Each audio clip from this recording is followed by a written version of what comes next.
I'm Danny Quinn, and welcome back to the 2020 Christmas special.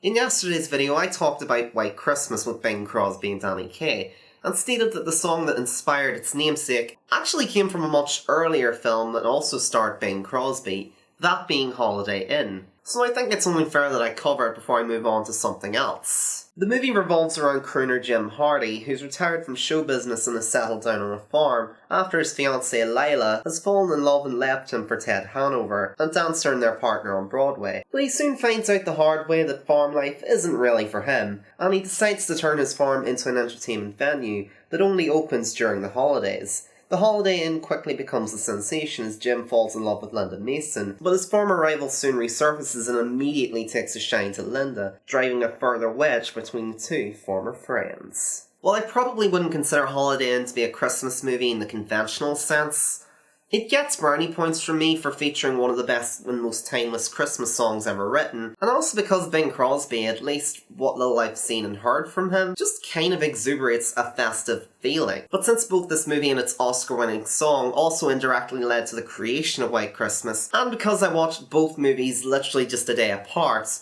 I couldn't help but draw comparisons between the two films. Both star Bing Crosby as a performer who's getting away from the big city and ends up bringing the buzz of the big city to a small town inn. They both involve romantic subplots that get kinda convoluted, with this movie in particular having a love triangle that eventually turns into something of a love square. And they both contain songs written by composer Irving Berlin. Like I stated in my review for White Christmas, that movie was something of a remake of this one, and it was originally intended to reunite both Bing Crosby and Fred Astaire. So now having seen both films, and admittedly kind of preferring White Christmas over this one to a certain extent, I can fully understand why the filmmakers wanted to recapture that magic, because both Crosby and Astaire really do make for one hell of an on-screen duo. Their charisma really shines through as they compete for Linda's affections, even if the characters themselves are a little unlikable. As Jim, Crosby brings a considerable amount of empathy to the role, even as he goes to such farcical lengths to try and conceal Linda from his rival. It does kind of get to the point where you're beginning to wonder if he's even considering how Linda might be feeling throughout the whole ordeal,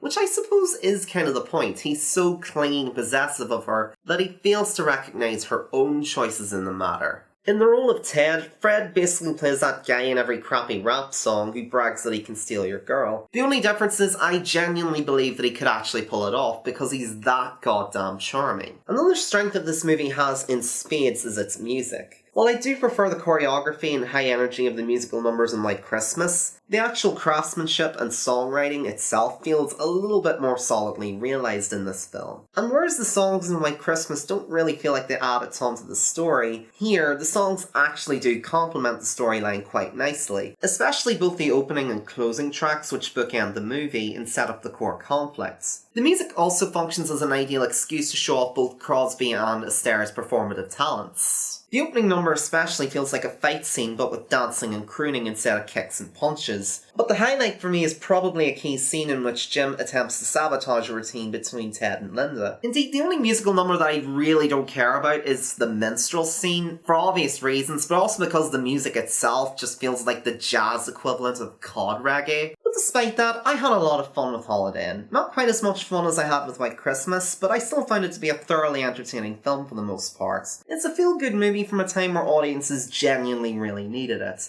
And if you're feeling a little under the weather this Christmas, I'd certainly recommend giving it a watch. Not gonna lie, watching this, White Christmas, Babes in Toyland and The Nightmare Before Christmas all within days of each other has made me realise that I actually kinda like musicals. Especially old school ones from the classical Hollywood era. Maybe that's an era of cinema that I can brush up on in the new year, but for now, this was a very ideal way for me to get out of my comfort zone as a film fan. And until next time, I'm Danny Quinn, and may your days be merry and bright.